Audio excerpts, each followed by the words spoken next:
Welcome to PM7 వార్తలు. తెలంగాణలో వ్యవసాయ భూములు మరియు స్థిరాస్తుల ప్రభుత్వ విలువలను సవరించడానికి ప్రభుత్వం కసరత్తు చేస్తోంది.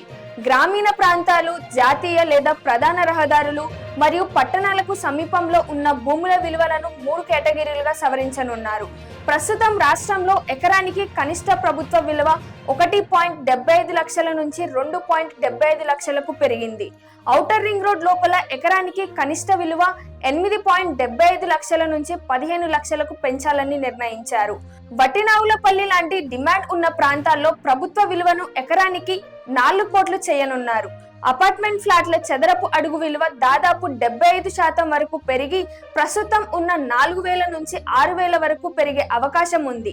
ఈ కొత్త రిజిస్ట్రేషన్ ధరలను మే 28 నుంచి అమల్లోకి తీసుకురావడానికి స్టాంపులు, రిజిస్ట్రేషన్ల శాఖ సన్నాహాలు చేస్తోంది.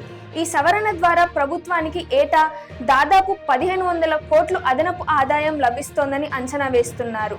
ప్రజలపై ఒకేసారి ఎక్కువ భారం పడకుండా ఉండాలని రెవెన్యూ శాఖ మంత్రి పొంగులేటి శ్రీనివాసరెడ్డి అధికారులకు సూచించారు.